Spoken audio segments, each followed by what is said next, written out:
كانوا مسميني الشيخ جيمس. والله. مين اللي بيقول هنا مش هصور رقاصين؟ اهو يا باشا اهو.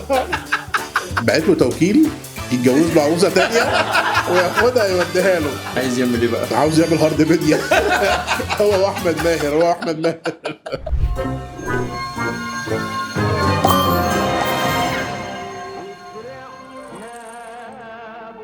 السلام عليكم.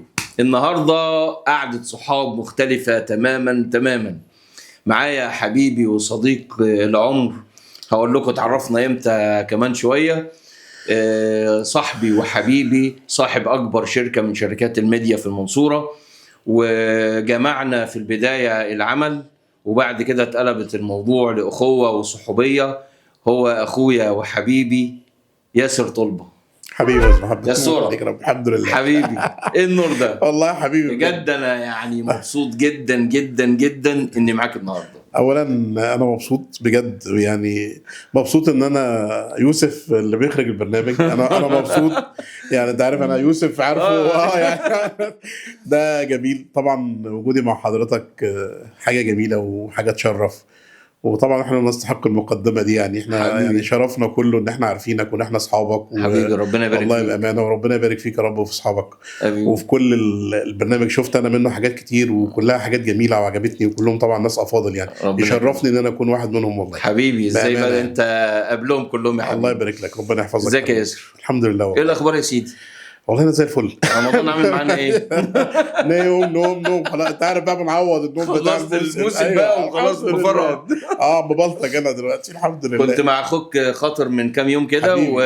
وبقول له ها مين اللي بيعزمنا في رمضان؟ ايوه قال لي عم ياسر. قلت له ماشي. قلت حبيبي يا له زوج. عموما انا مستني من ياسر التليفون أهو. حبيبي والله يا زوج. لسه انت مكلمني اول امبارح. الحمد لله. ان شاء الله عزومتنا بكره. بكره ان شاء الله. نظبط العمل؟ هنخش يعني دخله جامده. كبسه ماما بقى. حبيبي. يعني انت عارف بقى المره دي في اي بي بجد يعني. الله يكرمك يا حبيبي. الله يكرمك. لا طول عمرها فيها في لا والله الله يخليك يا حبيبي. وحسام بيجيب لنا الكنافه ايوه كنافه دي بالبلح الجامدة دي، خطيره. السمنه البلدي. الحمد لله. ازيك يا ياسر؟ ازيك يا حبيبي؟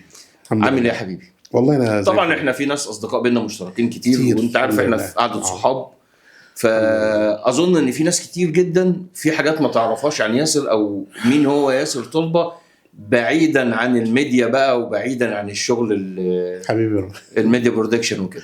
الله يكرمك. مين بقى ياسر طلبة بره الموضوع ده؟ ياسر طب. هو كله لما بيقعد على كرسي الاعتراف اقول لك فلان الفلاني عامل ايه؟ انا معايا بكالوريوس تجاره جامعه الازهر. بعد كده الحمد لله خدت دبلومه في جامعه امريكيه في الاعلام، بعد كده خدت ماجستير في الاعلام. بحاول اجتهد على قد ما اقدر في المجال الاعلام، لان انا بحب الصوره من زمان وبحب التصوير من زمان. يعني الناس ما تعرفوش ان انا حبي للتصوير من عمر 5 سنين. ما شاء الله. يعني الناس اللي مش في كتير ما يعرفوش الكلام ده. كان عندي ظرف خاص كده، ان انا والدي متوفي وانا عندي 5 سنين باليوم. الله. في نفس اليوم. الله يرحمه. الله يرحمه. نفس يوم ميلادي، نفس يوم وفاة والدي. فكان في حاجتين، الحاجتين دول في وفاة والدي انا شفتهم، ارتبطت بيهم نفسيا طول حياتي، ولغايه الان بعشق الاثنين دول. اول حاجه التصوير، لان كان في فنان خطير مصور الجنازه بتاعت ابويا، ومش عاوز اقول الالبوم عندي، وبكره لو انت تشوفه ان شاء الله هيعجبك جدا. فمصور جنازه. لا اكيد اشوفه بكره. مصور جنازه من سنه 77 تدرس لغايه دلوقتي. فده حببني في التصوير، وحببني ان هو ساب لي ذكرى افتخر بيها لغايه دلوقتي. وتاني حاجه ان كان زمان كان والدي تربيه وتعليم وميت صغير، فالشباب بتوع المرشدات والكشافه كانوا هم اللي عاملين الجنازه، شبه جنازه عسكريه كده، انت عارف انت. ويفط وبتاع والفرق ماشيه في الجنازه فحبيت من يومها الكشافه قوي. ففعلا من بعديها دخلت الكشافه حياتي كلها، وارتبطت بالتصوير. وطبعا الكشافه بقى لفينا مصر كلها وجوه مصر وبره مصر، فكنت على طول بصور وعلى طول معايا الكاميرا. فكانت دي يعني دي حته من الكواليس كده، اعتقد كتير ما يعرفوهاش يعني. اكيد انا اول مره اعرفها. مقربين مني بس اللي يعرفوها يعني. بس فده سبب حبي للتصوير وبدايه التصوير. انا بصور من ايام الكاميرا الشمس، لو انت حضرتك كاميرا يعني انا بقى بتاع خدت الكشاف الكبير ودي انا كان من البدايه خالص انا بصور بيها. فانا مثلا بصور من بقالي فتره طويله جدا الحمد لله من فضل الله، تقريبا من عمر مثلا 7-8 سنين وانا بصور الى الان. ما شاء الله. الحمد لله. جميل. اما كاحتراف بقى من سنه 94. كاحتراف وشغل وكلام من ده. انت كنت سافرت السعوديه اشتغلت هناك برضه في التصوير؟ انا كنت في الاول شغال بقى في موضوع الافراح والكلام من ده وبتاع. ده من 94 لغايه 2007. لغايه 2007. عاوز اخرج من المجال، ما عرفتش اخرج من المجال، انت عارف بقى الشهرة والفلوس والكلام ده. فحاولت على قد ما اقدر لغايه ما ليه اخ اكبر مني على طول شاب صغير توفى. فقررت وقتها ان انا اسافر. فبعت معداتي وبعت مكتبي وبعت الحاجه بتاعتي سافرت عشان اعمل بس تغيير شفت كارير زي ما بقول يعني. فرحت هناك اشتغلت في مستودع دواء شويه، برضه شبطت في التصوير، بس كنت شغال تقارير اخباريه بقى في السعوديه. قعدت حوالي 3 سنين ونص في السعوديه، التقارير الاخباريه القنوات التلفزيون كلها. كنت شغال مع وكالات كتير يعني. في جده الوكاله كان بيبقى نظامها يعني ان انت بتطلع تغطي حدث معين لقناه معينه. انا بروح للوكاله باخد الكاميرا وباخد المايك واللوجو بتاع القناه وبطلع اغطي لحساب القناه دي. ايوه. بس فاشتغلت تقارير الاخباريه شويه وبتاع والكلام من ده بس، ورجعت مصر بقى 2010. كانت دي نقطه التحول يعني. الحمد لله. ما انا عارف ان في مراحل حصلت في حياه ياسر كده، مراحل فارقه في حياته. ولاد اخواتي دايما بيقولوا كده خلوا ياسر نقطه من اول السطر. أيوة. نقطه من اول السطر. بس جميل ان الانسان يقرر ان هو يعمل زي ما حضرتك اتفضلت كده، يعمل كارير شيفت لشغله ويتحول من شغلانه لشغلانه. وما شاء الله تبارك الله النجاح مستمر، والنجاح دايما ربنا يكتب لك دايما النجاح يا رب، اللهم امين. بس هناخد نقطه بقى من اول السطر عندي في الحته دي، هنرجع للحته المهمه دي جوه الحلقه. الاول بس قول لي ياسر ايه علاقته بالسنبلاوين؟ انا اصلا سنبلاوين، انا من عشاق السنبلاوين. ومولود في السنبلاوين واهلي في السنبلاوين، وكان ليا بيت للاسف يعني لسه بايعه في العيد الكبير اللي فات ده.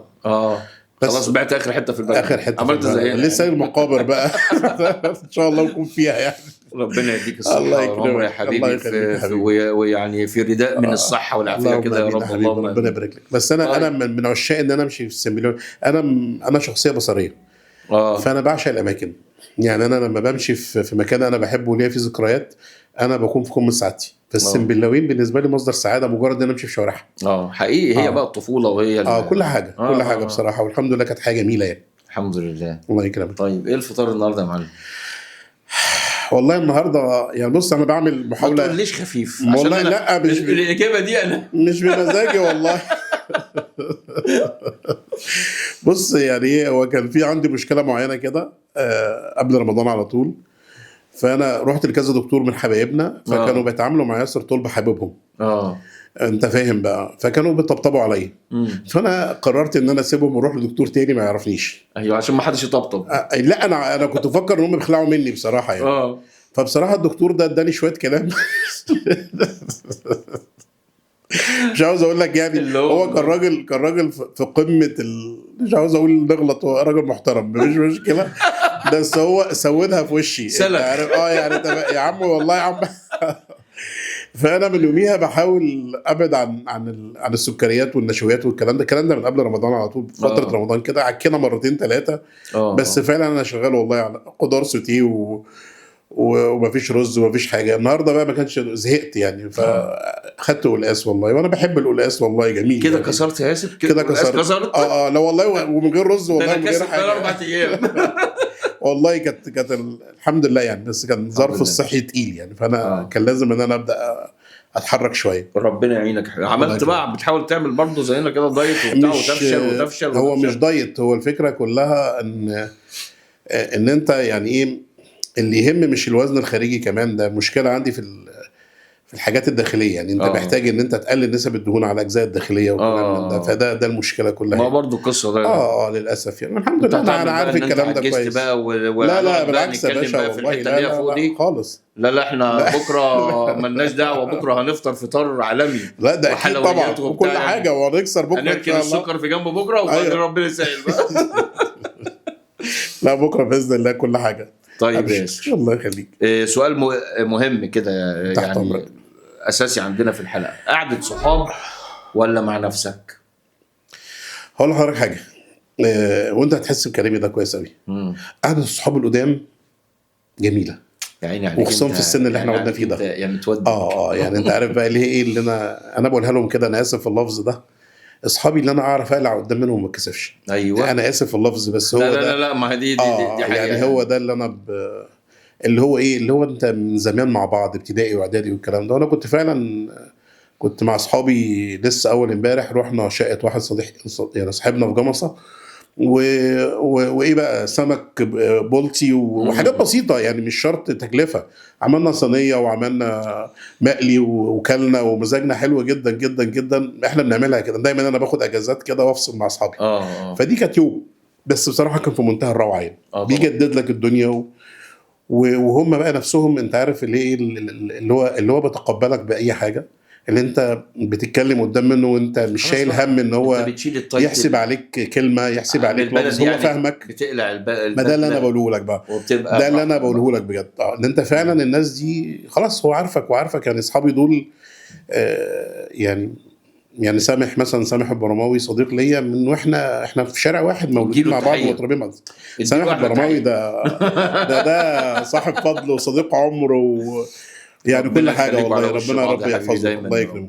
ففي ناس كده يعني، الناس القديمه دي جميله. في مشاكل الدنيا اللي احنا فيها بقى اقعد تقعد لوحدك. يعني اكلمك بامانه بقى، مع ضغط الشغل مع الكلام من ده، الوقت اللي انت بتريح نفسك فيه. انت عارف انت المثل، انت صح انا هتمشي بالمبدا ده. ايوه انت صح انت صح بس يعني. طيب رمضان بتقضيه ازاي في العموم؟ والله يعني ايه طبعا انا عارف ان قبل رمضان يعني قبل رمضان قبل رمضان الحمد لله بيبقى في عندنا الموسم، وبقى مضغوطين شهرين بتاع. بيبقى رمضان عندي متقسم لاكتر من ضغطه يعني. اول حاجه ان انا عندي مثلا اول 3-4 ايام بتوع رمضان بيبقى الامور لسه مش مستقره والبرامج مش كامله في والحاجات بقى اللي بتنزلها والحاجات اللي بننزلها والقنوات والسوشيال ميديا والكلام من ده، فانت بتبقى برضو مضغوط. اكلمك بامانه يعني. اما بعد كده لا انا بنام بعد اسبوع خلاص. بعد 4 رمضان بعد 5 رمضان بنام بقى، بنام بجد يعني. والرجاله يشتغلوا بقى يا ربنا يبارك لهم يعني. اكلمك بامانه.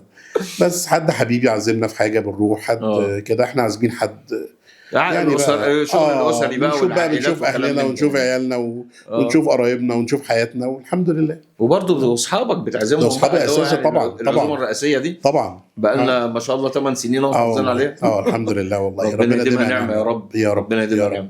الله يكرمك. طيب ياسر، يا ترى اول شغلانه فاكرها اشتغلتها؟ احنا عمالين نتكلم وانا ما عزمتش عليك بالشاي بتاعك. اتفضل اشرب شاي. هو انا اول شغلانه ناس كتير هتستغربها يعني. بص انا اشتغلت شغل كتير جدا. ما انا عارف انا عارف ان انت عندك تاريخ.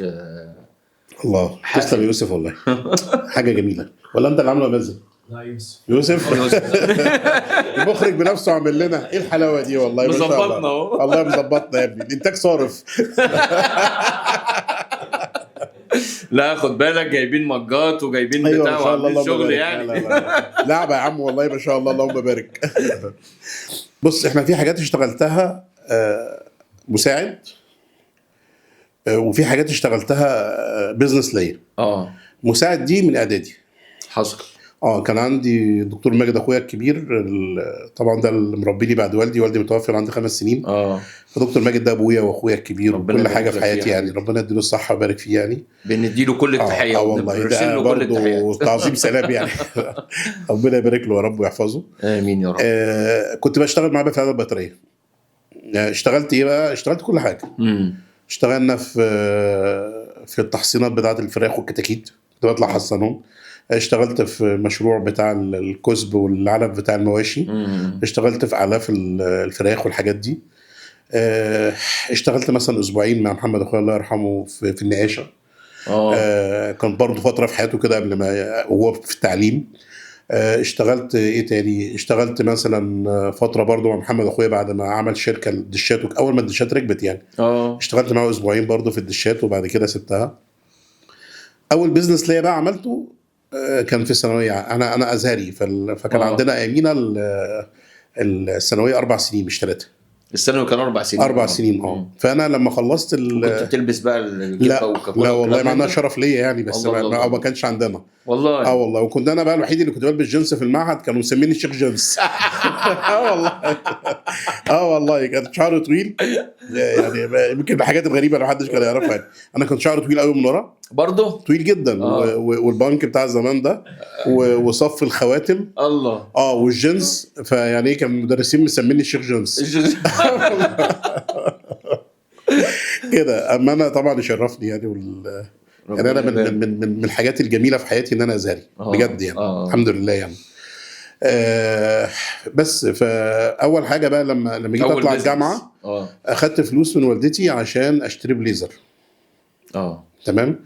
فكنا داخلين على العيد. هتعمل ايه بيه بليزر؟ ما عشان اروح بقى اول يوم الجامعه بالبليزر وكده وكده يعني لعبه يعني. بليزر جديد يعني. انا شفت الصور القديمه برضه خد بالك يعني.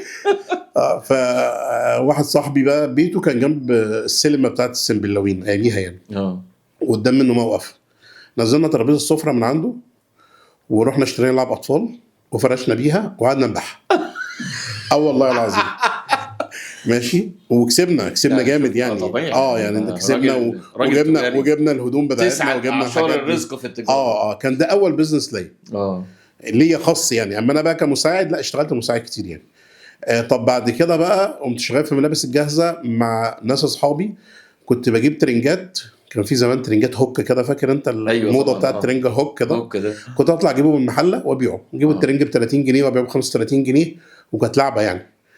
بعد كده شاركت اخويا هشام في محل ملابس جاهزه. واشتغلت في ملابس الجاهزه شويه بس لغايه بقى ايه رابعه جامعه عملت بقى التصوير بقى، احترفت التصوير يعني. في 94. الفنانين كلهم ليهم قصص كفاح كده. والله. والله الحمد لله. لازم يمروا على شغل الملابس كل حاجه. انت عارف ان انا وانا صغير برضو عملت اول مشروع بقى كان ليا فعلا. انا اشتغلت في موضوع عارف تقفيص القصص بتاعت العصافير دي. أيوة. كنت بشتغل بالتسليك. لا والله. كنت بسلك الوش بربع جنيه ما شاء الله. يعني اركب وش كده سلك وكنت باخد فيه ربع جنيه. من ضمن المشاريع على فكره، بس كنت في المساعد عصافير وسمك. والله والله محل عصافير وسمك. والله اشتغلت انا برضو في محل عصافير وسمك على فكره. وبلاي ستيشن كان بتاع واحد جارنا كان سيجا بقى وسوبر نينتندو. كل حاجه يعني. تعالى وعملنا بلاي ستيشن على فكره. لا والله. فاكر انت اول بلاي ستيشن طلع؟ بلاي ستيشن 1 ده انا قبل منه كان في حاجه اسمه سيجا وكان في سوبر نينتندو. كنت انا عامل محل بقى كده لغايه ما جبنا البلاي ستيشن 1 ده. كنت عامله مشروع على فكره كان بيكسب حلو جدا. ايوه كان بربع جنيه الدور. لا والله يا باشا. يلا والله انا الثاني كان السيجا ب 2 جنيه لان ما كانش موجود وانا كنت حاطط تلفزيونات بقى انت عارف من زمان باخد واحد لسعه. الدور يا حبيبي بربع جنيه. لا انا ولا اتغلب خلاص خلصت. لا والله. لا مش الدرجات مش الكلام ده. لا فكنا شغالين كده يعني. كان يعني برضو من ضمن المشاريع. لا كتير. هو يا باشا ما هي دي الخبره اللي احنا بنكتسبها يعني. دي حقيقه دي بتعمل خبره على فكره. الشباب دلوقتي مش كده يعني. ما احنا لازم نكحر نتكلم بقى علشان ما يزعلوش مننا الشباب زي ما يزعلوش. ما شاء الله اللهم بارك يعني. اصل ما يعرفوش يعني. انت مثلا ممكن يكون احمد عارف المواضيع دي شغلي وكده عارف. انا بتكلم معاهم واحمد معايا من على فكره بنزل احمد شغل من ايام مثلا ما كان 3-4 سنين. يطلع مع الشباب الشغل ويطلع يلم وراهم سلك ايام البتاع ويركب معاهم العربيه في النص نقل في الظهر. ده اللي بيفرق معاهم دلوقتي. كنت انا حريص على كده يعني. يعني بصراحه كنت حريص على الموضوع ده. ربنا يبارك لك في الهندسه الجميله. الله يبارك لك يا حبيبي. ربنا يبارك لك ويبارك يا رب الناس. الله يخليك يا ربنا يبارك فيك. ربنا يبارك فيك. الله يخليك يا رب. طيب كنت انا مره معاك في الفطار كده وحكيت لي قصه كده ان احد اولادك حب ان هو ينافسك. ده حقيقه. كان عايز يعمل ايه بقى؟ عاوز يعمل هارد ميديا. هو احمد ماهر. انت سوفت ميديا انا عامل هارد ميديا. لا كان عايز اعمل هارد ميديا. ماجد بقى دماغه ما شاء الله يعني. ابن الصغير هو دلوقتي ما شاء الله ما عادش صغير يعني. قاعد في ثالثه هندسه دلوقتي، بس يعني برضو الى الان يعني ماجد ليه دماغ لوحده خالص يعني. عسل، ربنا يبارك لك فيها يا حبيبي. اللهم امين، الله يبارك لك. طيب انت ايه الهوايات اللي بتحبها او بتحب انك انت تعملها بعيدا عن شغفك التصوير وكده يعني؟ هل في هوايه بتحب تعملها؟ هو انت قلت زمان كشافه صح؟ زمان انا حياتي كلها كشافه. زمان بقى ايام ما كان في صحه وكنا سمباتيك وبتاع. على فكره انا مش عاوز اقول لك، مش عاوز اصدمك يعني، انا متجوز 80 كيلو يعني. انا كنت رفيع، مش كنت مليان. انا برضو مش عايز اصدمك، انا كنت 75 ما شاء الله، اللهم بارك. شفت هم اللي دفعوا الفاتوره والله. فانا كنت بمشي، كان عندي بقى رحلات الخلويه اللي هناخدها ماشي على رجلينا. دي كنت بعشقها طبعا. الاماكن بقى، كل الاماكن انا طلعت معسكرين كده زمان. لا انا طلعت معسكر كتير ولفيت مصر كلها وكل حته ودايما في كل مكان كنت بربط نفسي مع الغروب. انا من عشاق المنظر الغروب على البحر او في ارض زراعيه او في جبل. ما انا بشوف ساعات كده بقعد اصور حاجات حتى بالموبايل كده وبنزلها يعني جميل. بيبقى احساس مش فنيات يعني. انا حتى انا ما بيهمنيش اذا كنت انا مطبق فيها قواعد تصوير او مش مطبق، انا يهمني الاحساس اللي يوصل ايه.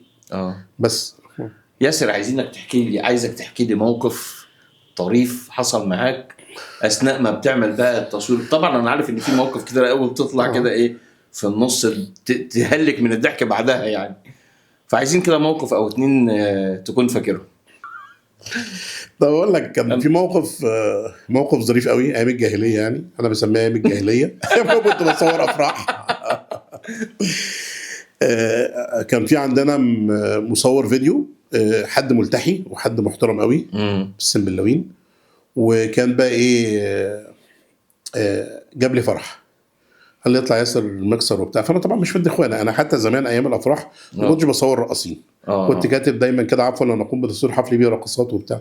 قال يعني ايه بحاول يعني دي بقى يعني بحاول ارضي ضميري باي حاجه يعني بخلع من دي. فبعتني بلد في الشرقيه بلا مش عاوز اقول لك يعني، بالله ما اعرف اوصل لها ازاي. واماكن بعيده جدا، والشرقيه دي في اماكن صعبه. فروحنا هناك وايه ووقفنا في قلب حاطين المكسر وحاطين الحاجه وحاطين المعدات وكلام من ده. ولقيت واحد من الشغالين معايا جالي قال لي الحق يا باشا، الحق يا باشا. قلت له في ايه يا ابني؟ قال لي الفرح فيه رقصات. يا نهار اسود، رقصات؟ قلت له لا، انا مش شغال، لموا العده. بدأوا العيال يلموا العده، والله ما ببالغ. ماشي وانا قاعد على المكسر بحاول الم الحاجه بتاعتي والكلام ده، لقيت حاجه كده ببص ورا مني كده بجد. شفت انت اللي في الافلام عبد الجبار؟ والله العظيم، والله زي ما بقول لك كده، جرد كده دبابه وراك حاجه كده. مين اللي بيقول هنا مش هصور رقاصين؟ قلت له مين قال الكلام ده؟ باش احنا بتوع الرقاصين. اهو يا باشا اهو. اقسم بالله زي ما بقول لك كده، ده انا بقى انا طالع ولا عدتي طالعه يعني، انت فاهم. مش هتخرج الفرع ده طبعا ايه. قال لك بعديها بقى ايه، طب اتفضلوا اتعشوا. قلت له لا مش متعشين. خلاص بقى انت خدتها على كرامتك، قفلت بقى خلاص انت. نسكت على كده. يطلع لنا الفرح عباره عن ايه؟ عريس واحد وعروستين. الله اكبر. والله زي ما واحد متجوز اتنين؟ لا، عريس متجوز عروسه واخوه بره بعت له توكيل يتجوز له عروسه تانية وياخدها يوديها له. ده انت شفت العجب في الفرح. ما انا عشان كده انا يعني انا دايما فتره الافراح وكده ما بحكيش حاجه عنها، بس ده لازم يتحكي يعني. ده عجب العجب. طيب اتصل بالاستاذ حمدي اللي كان مدير الفرح، اللي بعتك برضه. هو بعتني ومقفل التليفون. الله. ابن اخوه معايا، يا ايهاب ما يصحش كده، وانت كده عملته فينا. اقول لي ما اعرفش. يا عمك عارف؟ يقول لي ما يعرفش ومش عارف ايه. وانا طبعا خلاص بقى غرست. طيب خلصنا الفرح متاخر جدا. نيجي نمشي شبوره تامه. الله. والعربيه اللي كانت موديانا جديده زيرو. فالواد قال له والله ما انا ماشي الشرقيه. لو انت رحت العزب بتاعت والقرى بتاعت الشرقيه، رحت يا باشا، بتلاقي اماكن عاليه جدا، وتلاقي تحت الطريق مثلا 4 متر عمق. انت عارف انت فقال لي انا عمري ما انا ماشي. قلت له اوكي خلاص نقعد هنا. طبعا لا معانا اكل ولا معانا حاجه ولا اتعشينا ولا هناك هتلاقي حد اصلا والله ولا اي حاجه. وبتوع الكهرباء لموا حاجاتهم ومشوا، وبتوع الفراش لموا حاجاتهم ومشوا، والدنيا مشيت واحنا قاعدين في الطل. قمت فاتح البالونه وقعدنا في قلب العربيه في الصندوق بتاع العربيه واتغطينا بالبالونه. ده كان يوم صعب والله. فعلا. لا شويه بقى لقيت ايه الجرار بتاع الفراشه ودى الفراشه ورجع لنا. هو من بلد تانية. احنا صعبنا على الراجل، عمل لنا ايه بقى؟ جاب لنا جبنه قديمه مش والشقق بقى حبيبي بقى الطعم ده وجمال الطعم ده. طبعا ده حبيبي والله العظيم. كباب. ضدنا كده تقريبا لغايه 7:30 8 بدا الجو يتكشف شويه، بدانا نمشي بقى. فده كان من اغرب الحاجات بجد. ده موقف يعني يعني رهيب. بس ما يتنساش بجد يعني. طيب يا سيدي، احنا عندنا شويه اسئله كده في السريع منه زي ما بيقولوا. قول يا باشا. هنسالك على سؤال وهتجاوب بكلمه واحده. ماشي. اوكي جاهز؟ جاهز. ربنا يستر. ربنا يستر. تمام. بص يا سيدي، بيقول لك الحياه من غير امل في عمر. في عمر. no. الله عليك.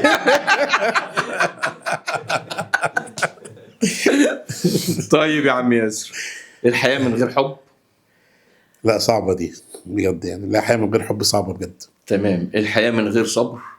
صعبه برضو، لان احنا فعلا محتاجينه عشان نكمل. هو اللي يحب لازم يصبر. والله الحب بهدله. طيب الحياه من غير صحاب؟ برضو صعبه. انت كله صعبه كده، انت ما بتجاوبش الا كله صعب.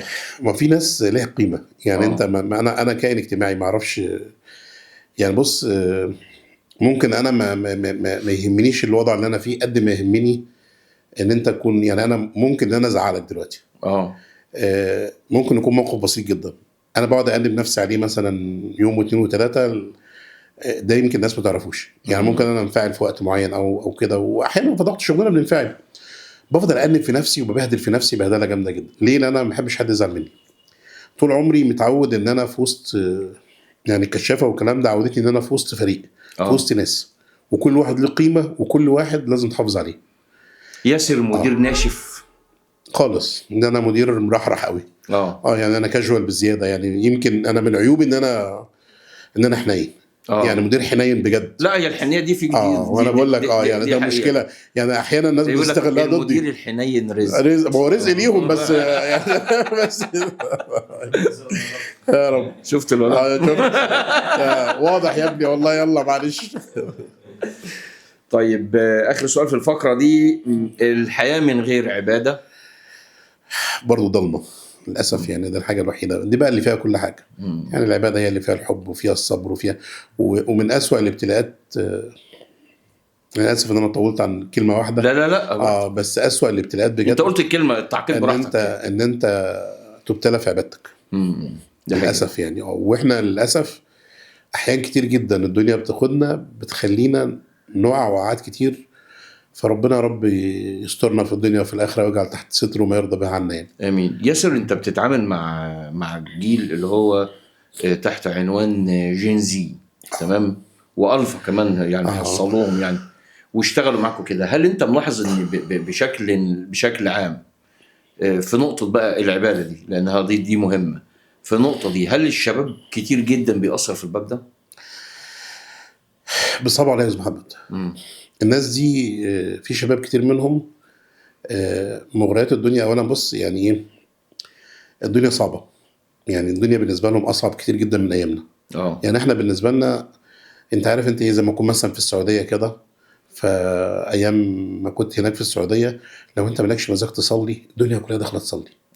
فانت غصب عنك هتخش توضى وتصلي لانك شايف كله داخل يصلي. داخل اشتري حاجه المحل هيقفل. ما بقول لك بقى ان شاء الله ربنا يبارك يا رب للحرمين والبلدنا والبلد المسلمين جميعا يا رب. فالبيئه دي كانت بتخلينا نفسنا يعني ايه. كنت انا وانت مع والدي ومع اصحابنا ومع اخواتنا الكبار وشايفين يعني ايه مجدعه، وشايفين يعني ايه رجوله، وشايفين يعني ايه مواقف، ومع جيراننا ومع الكلام ده. دلوقتي لو انت عامل عزومه في قلب اسرتك، انا اسف يعني، وكنت انت قاعد على الترابيزه والاكل لسه ما نزلش، تلاقي يوسف ماسك الموبايل وكل واحد يعني. انا كده تلاقي ماجد في ماسك موبايل واحمد ماسك موبايل. انت حتى ما فيش حد بيتكلم مع حد. فبقت بالنسبه لهم الحياه صعبه. وتقعد توجع قلبك يا ابني، يلا الفطار اتحط. ما هو ما بقول لك، ما هو بقى الدنيا ما فيش. وانت لما تيجي تقارن نفسك بيه، ده انا كنت بعمل، لا انت ما تقارنش بيه. هو من حياته بقت سريعه جدا، مستوى الادراك والفهم اعلى كتير جدا. طب هو الشباب ناجح ولا مش ناجح؟ انا شايفه ناجح جدا. شايف ان هو في ناس يعني ناس فعلا تقدر توصل لمكانات عاليه جدا. في ناس اللي ما اشتغلتش على نفسها للاسف مش هيكون لها مكان. وده يعني انا ظني خلال 3-4 سنين هتبقى كده، هتبقى مقسومه. اللي متعلم ومتعلم صح وشغال وبيجيب، لا اما خلاص هو يبقى في الخدمات المعونه، هيبقى بقى يشتغل في الحاجات لا زي ما انت قلت الحاجات المساعده يعني. المساعده بقى ده. بس فهو جيل كويس، بس جيل مظلوم معانا. ماشي، انا معاك ان هو جيل عملي جدا، وشايف ان هو عايز يبقى جيل سريع، الحاجه تخلص بسرعه، الدنيا تنجز، ما عندوش روح كده للحاجات الطويله والكلام الكتير. بس برضو هم يفتقدوا جزء مهم جدا، ان العاطفه عندهم مش زي ايامنا. ما هو كل ما تبقى الحياه عمليه حوالين منك وسريعه، كل ما العاطفه تقل. وكل ما هو شايف بعينه ان هو ممكن يخش على تشات جي بي تي او على الجيميناي او على اي حاجه وهضرب كلمتين هجيب بيهم معلومات، فالجيل الجديد القديم ده ما عندوش ده.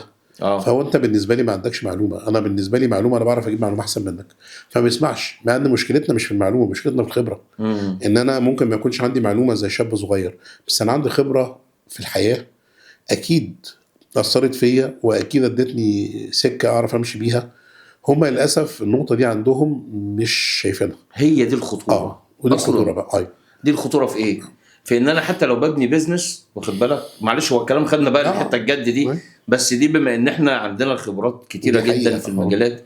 انا ممكن في اللي انت بتعمله زي يعني لو احنا قارنا، طبعا انت لا يمكن هتبقى عقليتك زي شات جي بي تي ولا تعلم الذكاء الاصطناعي بشكل عموما، الميتا فيروس عموما. يعني احنا مش زيها مهما كانت خبراتنا. هو عمل تراكمات في الخبرات اكبر بكتير جدا، لانه اتعلم وناس غذته وكلام من ده. انما في مواقف بعينها لا، انت عندك الخبره في التعامل الاجتماعي و اعلى بكتير جدا. لو غير كده ادوات الذكاء الاصطناعي كلها لو لاحظت ان هو بيديك اللي انت مغذيه بيه. يعني هو بيبقى يفهم شخصيتك ويفهم انت بتساله في ايه وبتعمل ايه وايه هواياتك فبيبدا يجاملك بالبلدي كده. فالمعلومات مش دايما صحيحه، هم مش فاهمين الجزء ده. بس دي المشكله يا جماعه. لا، الخبره ليها دور، وكبار اللي هيجمع من الجيل ده بين الاثنين ان هو يستعين بخبرات الكبار لما يكبر شويه. يعني دايما في السن ده هو مش حاسس بده. اما شويه هيفهم. شو انت حضرتك انت عارف اجيبها لك بالبلدي كده، والله يا ماما انا كبرت وقعدت بطفي النور وبلف على الاوضه بطفي النور. طول حياتنا كنا بنسيب النور مفتوح. دلوقتي احنا بنخش النور اللي ملوش لازمه تطفيه وتعمل، مع ان احنا كان ده بالنسبه لنا زمان حاجه تقيله قوي. بس لما كبرنا فهمنا ان ده ما ينفعش، ان ده ينفع، ان الصوت عالي قوي فلازم الصوت يوطى، ان انا عندي جار عنده مناسبه فانا لازم احترم المناسبه دي، فلو انا عندي حاجه مناسبه تانية لما استاذنه اما ابعد عن المكان. الحاجات دي كلها بنكتسبها لما بنكبر. اما طول ما هم صغيرين كده في السن ده لا، هو شايف ان هو صح، مش شايفها. فانا ظني بس ايه، يتقالوا شويه هيبقى معاه علم وهيبقى معاه خبره، وان شاء الله ربنا يبارك فيهم، ونتمنى يا رب ليهم مستقبل احسن مننا 100 مره. يا رب يا رب. واحنا بنعمل ده عشان مين؟ عشانهم في النهايه. طيب يا سيدي ياسر طلبه، هتقول لمين شكرا على كل حاجه قدمتها لي؟ امي ثم مراتي بصراحه يعني.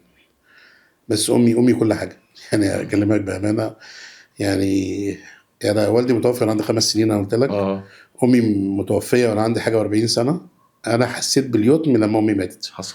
طول ما انا صغير يعني، طول ما انا صغير لا عمري فكرت فين بابا ولا اشمعنى العيال لهم بابا، الكلام ده كله ولا عمر جه. هي كانت انسانه ربنا رب يغفر لها ويرحمها، كانت محتويه كل شيء، كانت مغطيه جزئيه جدا.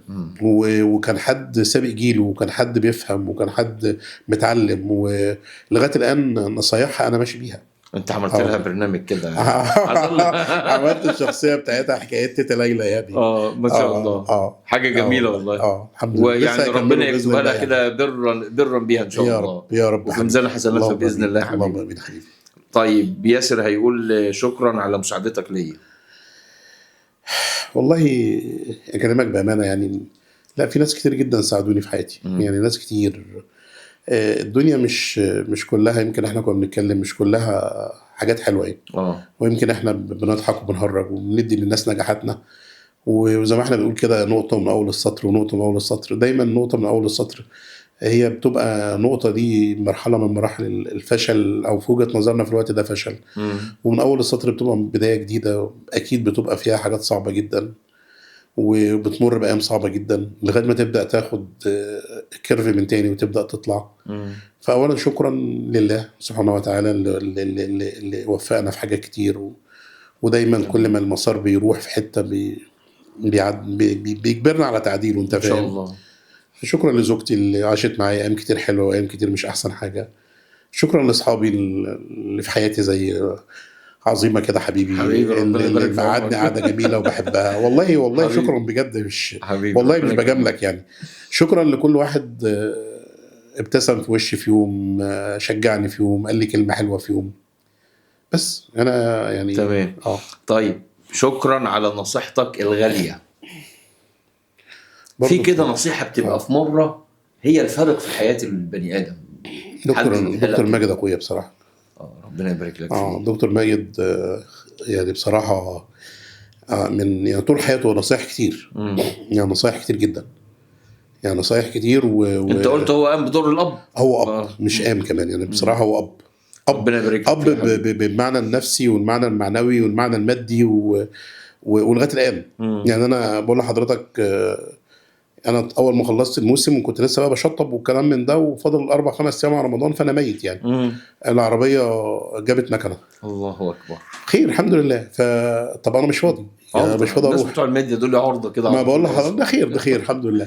بس انا بقول الموقف ده ليه؟ عشان ان مثلا هو دكتور ماجد كبير، يعني دكتور ماجد اكبر مني بتاع 13 سنه. الله يجزاه خير.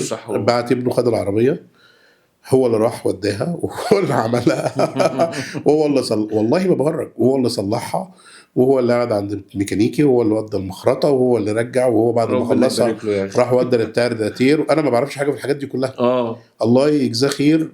يعني شوف انا بقول لك دلوقتي وفي السن ده دلوقتي، انا عارف ان انت مش فاضي، عمل الحاجات دي كلها، وفي الاخر بعت العربيه مع ابنه خدها بقى. يعني بدات الينها، خد امشي بيها بس ما تزودش عن 50. واتصل بيك بقى كل شويه، انت عامل ايه؟ بيتابع فيها حاجه طب مش عارف ايه. فربنا يا رب يبارك له ويحفظه فطول حياته داعم يعني. ربنا يبارك لك فيه حبيبي. الله يبارك لك. طيب اظن اللي جايه دي هتقول عليها، بس يعني هو شكرا على صبرك عليا. ليك انت بقى يا راجل. لا انت مستحملني كل ده وساكت. انا من اسعد الناس والله اللي قاعد معاك. والله انا والله سعيد. والله لو كان رمضان هيعدي من غير قعده الصحاب دي كانت هتعدي من غير ياسر. انا والله انا نفسي كنت هزعل والله. لا الله يبارك لك. جينا لفقره جلا. ربنا يسترها. ماشي. جينا لفقره جلا. صاحبنا النهارده مطلوب منه يختار كارتين من 5 كروت: كارت الهروب، كارت الندم، كارت التضحيه، كارت الوهم، وكارت الفشل. وهنسأله كم سؤال في الكارت اللي اختاره ولازم يجاوب. اتفضل يا سيدي. بسم الله. ايوه ده جاي لك يا معلم. لا اله الا الله. اقلب الكاميرا كده وري لهم. التضحيه. ماشي. ياسر طلبه. ايه اللي انت ضحيت بيه ومحدش يعرفه؟ هيعرفوه النهارده بقى. احيانا وانت يعني احيانا وانت في الطريق بتنسى نفسك يعني. فانا اعترف ان انا ضحيت بنفسي في وقت معين لاسباب تانية يعني، وانا كنت شايف الاسباب التانية اولى من نفسي بيها يعني. طيب يعني مش عايز تعترف بالاسباب التانية دي؟ مش هي اسباب كلها كويسه، مش اسباب وحشه يعني. انت تبني نفسك، تبني لاولادك، تبني حياتك، تبني شغلك. ماشي. ما هو ده اللي انت ضحيت عشانهم. واللي ضحيت بيه انت. انا يعني احيانا في وقت انا ما كنتش مش عاوز اقول يعني احيانا يعني برجع اهتماماتي بنفسي. طب احنا يعني دي تضحيه نبيله. ايوه نعتبرها نبيله. انسان نبيل. ايوه اللهم زدني تواضع وكده يعني. طيب هات الكارت يا حبيبي. اتفضل يا حبيبي. هات يا باشا. هنخش على الكارت التاني. يعني ما انت ربنا يسترها. انت ضيف لذيذ. خش. بسم الله بسم الله. تعالى. الفشل. طيب ياسر، هل الفشل هو نقطة ومن اول السطر نقطة ومن أول السطر والغي كل حاجة؟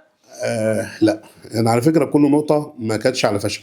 ايوه، لا والله ما كل هو نقطة- الإفيه بس اللي جنب بعضه يعني.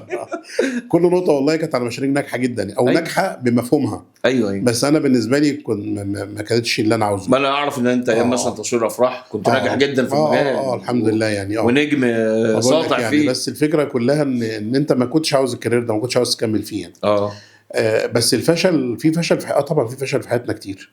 واكلمك بمنتهى الامانه يا استاذ محمد، وانت حضرتك عارف الكلام ده كله، ان هو عشان يجي نجاح اصلا لازم هنكون فيه مره واثنين وثلاثه في فشل. حصل. مره واثنين وثلاثه لازم في عقبات عشان في الاخر نوصل للنجاح. واعتقد الحمد لله يعني حياتي فيها نجاحات كتير، فاعتقد كان في فشل كتير برضه. طبيعي. بس هو الطبيعي ان الناس لما بتشوف النتيجه النهائيه، ما بتشوفش البدايات. وهي فعلا الرحله هي الرحله الصعبه. كل حاجه بس دي فعلا يعني. واحنا بنوصل في النهايه الحمد لله للنجاح. وانا يعني اقر بده. ياسر ما شاء الله من الناس الناجحين في مجاله، وما شاء الله يعني عنده تيم كبير شغال. الناس دي بتاكل عيش من ورا شغل. احنا كلنا شغل ونجاح. انت كلنا اسباب وكلنا دي حقيقة. والله كلنا يعني عرايل اللي بيقولوها ربنا بيسخر كل واحد، الله اعلم ورزق مين يعني. حصل بامانه يعني. بس واهم حاجه ان الفشل ما يوقعناش. انا دايما بنقول الخبطه اللي على الظهر اللي ما تموتش بتقوي. فدايما ابدا فشلنا في مواقف كتير ما كانش احسن حاجه، وفي حاجات كتير ما كانش احسن حاجه، مواقف كتير تعرضنا لها صعبه. الضربه بس الحمد لله من فضل الله. لا انا كنت باخدها بصراحه وابني فوق منها ان انا باصرار ونقوي ونرجع ونعالج المشاكل اللي كانت عندنا. دي من سمات النجاح الاساسيه. ان الانسان يبقى عنده مثابره وصبر، مش من اول قلم كده خلاص استسلم واقعد وارجع. في ناس كده يعني، في ناس كده في المجالات. انا قابلت كتير جدا في المجالات ياسر الفتره الاخيره. هو خلاص من الضربه يعني حتى نقطه التحول في حياته ان هو يتجرأ ويعمل الشيء اللي بيحبه فينقله، بيفكر فيها غلط، ما بيبداهاش اصلا صح. يعني انت بتقول نقطه من اول السطر، نقطه انا بنيت على حاجه قبل كده وبدات صح. انما كون ان انا عايز ابدا من الصفر ابقى فوق، دي مش هتحصل. فلازم يبقى في صبر، ولازم يبقى في صبر، ولازم في استمرار، ولازم الحياه تستمر عشان نقدر نوصل لحاجه يعني. طيب يا سيدي، جينا لفقره الضمنه. تمام زي الفل. انت لعيب بقى شكلك كده. لا والله، بس بقى عندي معلومه يعني. عمال رايح جاي معانا اهو مظبط لنا العمل. بص يا سيدي، احنا في الضمنه دي بنسال سؤال مهم. ياسر اتعلم ايه من الشغلانه بتاعته؟ او عايز العنوان يكبر شويه، ياسر اتعلم ايه من الحياه؟ ياسر اتعلم ايه من الحياه؟ اول حاجه زي ما بقول لحضرتك كده، ان الضربه اللي ما تموتكش بتقويك. حصل. ان انت لازم تستمر على الطريق. ان انت طول ما انت مستمر هتوصل. طول ما انت بتحاول تخبي نجاحاتك والكلام من ده مش هتعمل حاجه. بالعكس، انت لازم تكون ظاهر حتى عشان تشجع نفسك، وعشان تدي دافع لنفسك، عشان تبقى قدوه لغيرك. بس دي الفكره كلها. احيانا بيبقى لنا مشاكل وبنخبيها. بس مش بنخبيها عشان خاطر ان انا بخبيها. لا، انا بخبيها من باب ان انا هتعب الناس ليه. ايوه. اما في النجاح كلنا بنشارك وكلنا بنشوف وكلنا بنعمل. ودايما الناس بتشوف اللقطه الاخيره. ودايما بقول انا يعني ايه كلمه السر؟ استمر. طول ما انت مستمر في مجال معين هتوصل. طول ما انت بتحب شغلك هتوصل. حاول على قد ما تقدر ان يكون دايما يعني معادله كده انا بعتبرها في حياتي، انت تشتغل حاجه بتحبها وترضي ربنا وتدخلك دخل كويس. طيب معدل الاستمراريه، يعني لو صح التعبير، مثلا انا ايه الكيرف في الاستمراريه دي اللي يخليني استمر في المجال اللي انا فيه، وامتى اقول لا الموضوع كده محتاج ان انا اقف، يعيد حساباتي، يغير الموضوع؟ هو بص حضرتك، هو كل مشروع بيكون ليه كيرف معين. ان هو في البدايه، وانت حضرتك طبعا استاذنا وفاهم الكلام ده ربنا يبارك فيك، الله يخليك يعني. ان انت عندك في فتره حضانه لكل مشروع، انت بتضطر تصرف عليه وتاسسه وتعمله، وبعد كده يبدا المشروع يشتغل واحده واحده. انت بتديله فتره سماح معينه. تبع المشروع وتبع العائد بتاعه وتبع فتره الدوران بتاعته وتبع فتره دوران راس المال. انت بتشوفه طب هو في فتره معينه بتاعه الحضانه ده قدر يوصل، غطى تكاليفه، غطى ربع التكاليف، غطى نص التكاليف، غطى تكاليفه.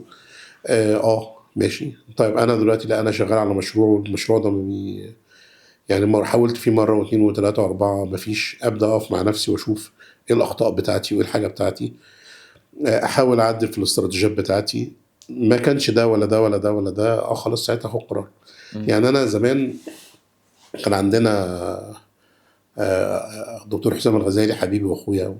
حسام حبيبي ربنا يبارك فيه. حسام جه في يوم قال لي عندنا في ورشه بتاعه تجاره خارجيه تبع رئاسه مجلس الوزراء، واللي بتحضر فيها دكتوره في مركز دعم القرار في رئاسه مجلس الوزراء.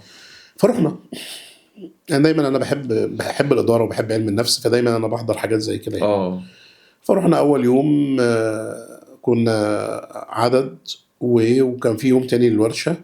فاليوم التاني بتاع الورشه كان يوم اجازه، فما حدش جه.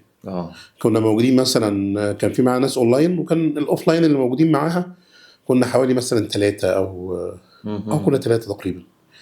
فهي حبت تكرمنا فقالت لنا ايه، طب كل واحد فيكم يفرش فرشته كده. وهي كانت ست الله يبارك لها يعني، كانت حتى لهجتها شعبي، بس هي طبعا استاذ دكتور وحد محترم جدا.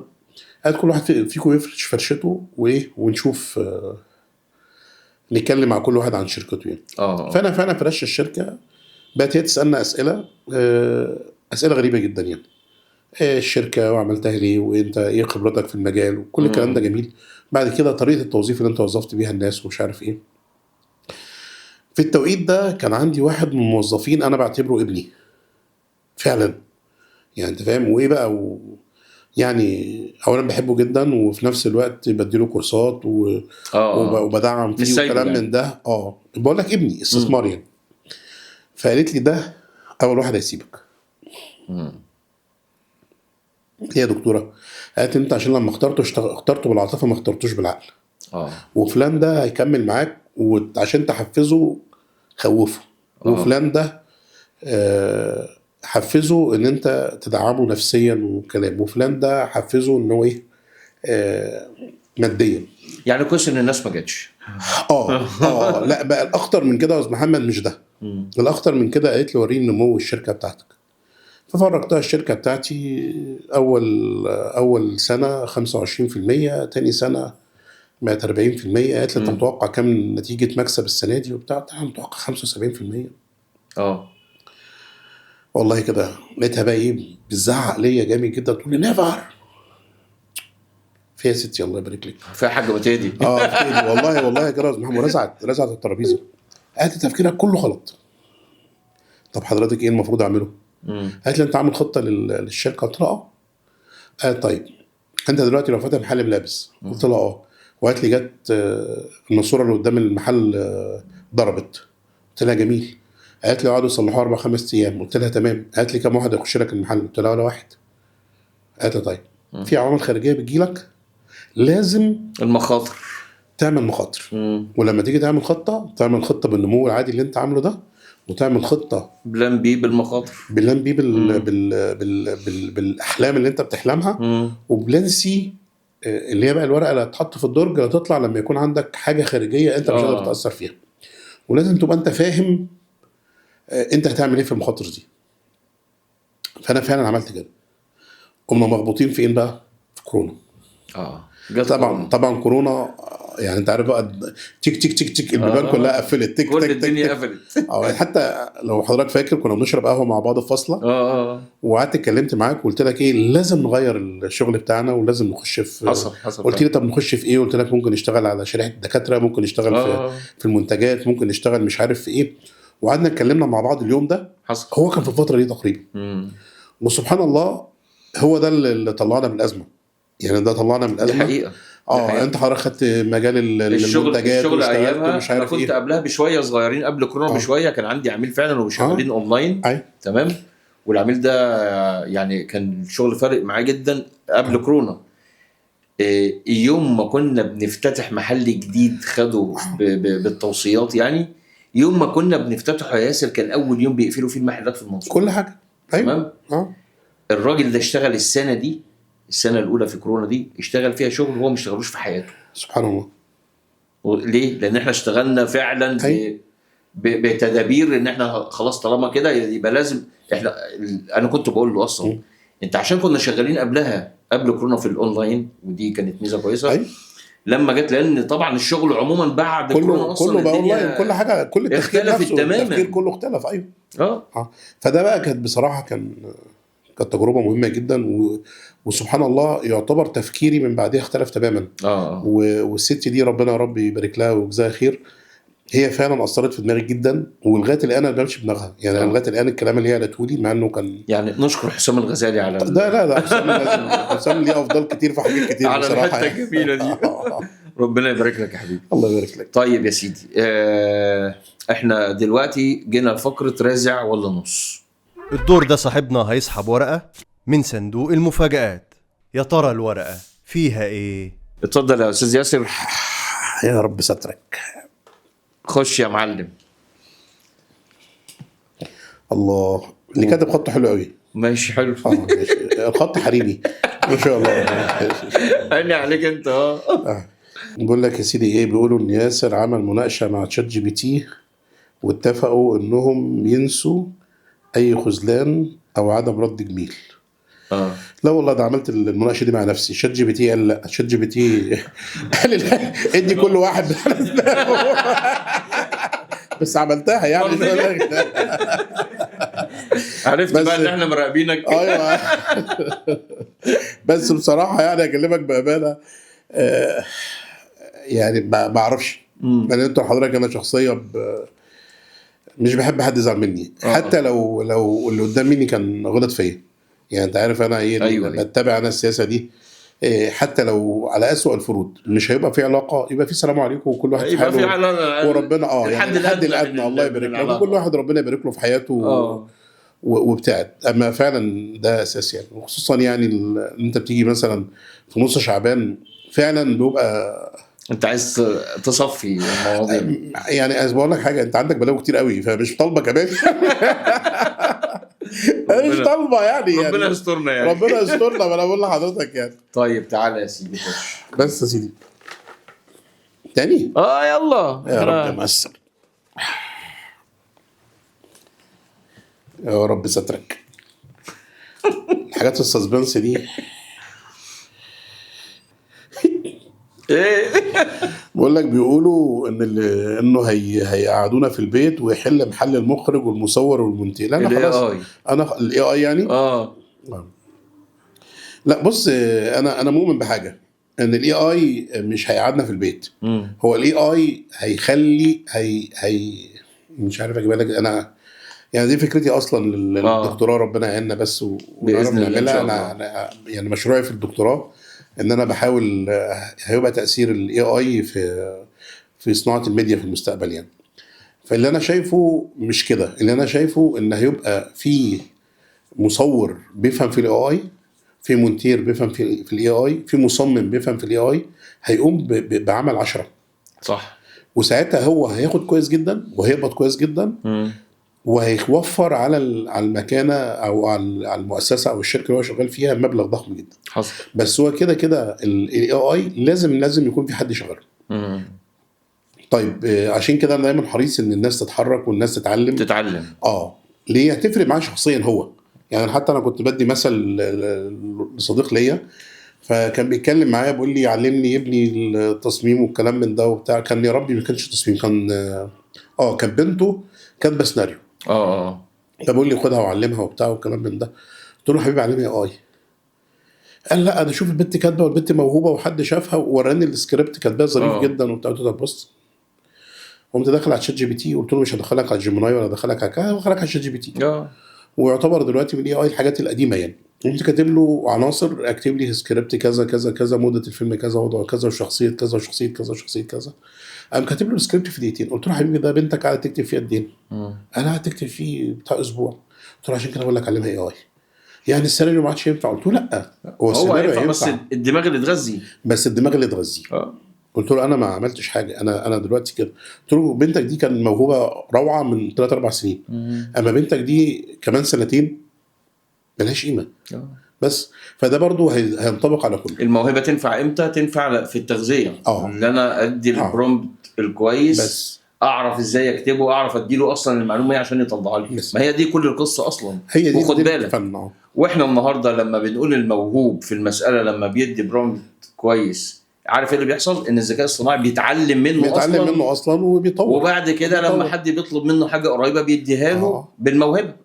بس هو هيبقى كده، هيفضل كده على طول. يعني مش هنيجي في يوم وليله كاميرا تدور لوحدها وتشتغل لوحدها. لازم يبقى في مصور، لازم يبقى في مخرج، لازم يبقى في رؤيه، لازم. بس الفكره كلها ان انا استغل الحاجات دي كلها في ان انا اقدر اطلع وان انا اقدر اطور. زي بالظبط ما انا بجيب كاميرا. يعني زمان كانت الكاميرا بنقعد نظبط فيها 10 ساعات، دلوقتي اللهم بارك الدنيا اختلفت.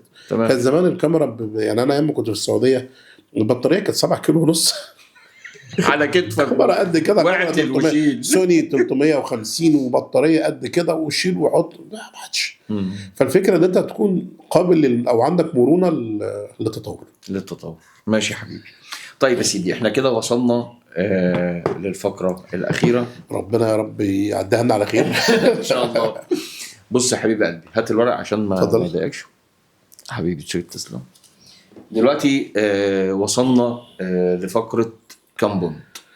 تمام. الفقره دي هي الارث. ياسر في يوم من الايام ان شاء الله هيسيب ارث. تحب تسيب ايه لاصدقائك وللعيله الاسره؟ والله لاصدقائي اتمنى اسيب ذكرى طيبه، اتمنى اسيب مواقف كانت ايجابيه ما كانتش سلبيه. ذكرى لما يفتكروا الله يرحمه كان كذا، لما يكونوا في عمل معين او في شيء معين يقول لك ياسر لو كان موجود كان هيبقى معانا. وده بنشوفه في نماذج كتير. يعني نماذج كتير نعرفها الله يرحمه وبالهم فتي، والناس ما نعرفهمش. في ناس انا اعرفها من خلال اسمها بس. ايوه حصل. ولغايه الان ميت بقاله 10-15 سنه وكويسه. وواحد يقول لك انت الحاجه اللي انتوا بتعملوها ديت لو فلان الفلاني كان موجود الله يرحمه وكان معاكم. فده نفسي، يعني ده نفسي ان انا نسيب ذكرى طيبه ونسيب مواقف طيبه مع اصحابي. ربنا يبارك فيك يا حبيبي يا رب. مع عيلتي نفسي سامحوني لو قصرت في حاجه، وفي نفس الوقت ان انا اكون سبت لهم برضو حاجه كويسه، يعني اسم كويس وذكرى كويسه. ان انا حاولت ان انا ابذل على قد ما اقدر، ان انا ما اكونش قصرت في حقهم في حاجه، لا في تعليم ولا في تربيه. كل واحد فينا عنده اخطاء وكل واحد عنده زلاته، بس يعني على قد ما نقدر في المجمل نقدر نقول كنا بنحاول نحافظ طبعا ان الدنيا تبقى يعني لطيفه وحلوه. وطبعا ستر ربنا كبير علينا، هو كبير والله. وربنا يا رب دي ستره علينا في الدنيا وفي الاخره. الحمد لله. طيب رساله صغنونه كده لحد عايز تقولها له كده، رساله رومانسيه كده، رساله بما انك انت النهارده في مكان امام الكاميرا ونادرا ما يعني الفرصه دي ما بتجيش كتير. والله والله. قول يا ياسر قول. بس خلاص دي كده وصلت يعني. احنا لما بنخاطب لا وعي. الله اكبر. ايوه يعني اللغه اللي هي ايوه يعني فاهم، هي رسائل في سيم كده ممكن يتقال. أيوة بس خلاص هو وصلت خلاص. ربنا يبارك لك فيه مسيح. اللهم امين. ربنا يبارك لك. ربنا يعزك ويبارك فيك. انا النهارده من اسعد الناس ان احنا الحمد لله اتقابلنا والله انا في قعده صحاب. الله يبارك لك. ورمضان كريم يا حبيبي. الله اكرم. وان شاء الله السنه الجايه كده برضو نبقى في البودكاست بتاع قعده صحاب. يا رب يا رب. بحكاوي كتير ما اتقالتش النهارده ومواقف كتير. الحمد لله. ماشي يا سيدي، نشرب بقى القهوه بتاعتنا ونظبط العمل. احلى قهوه يا باشا. ما قلتليش بقى الست اللي قالت لك الراجل مشي ده مشي فعلا؟ اول واحد مشي. الله اكبر. والتاني اللي بعد منه بقى بس بعد سنين، بعد 5 سنين. ده بيتهدد بقى، خليه دايما بيتهدد. ده عمل معاك شغل عظيم. شوف خلي كده عشان نروح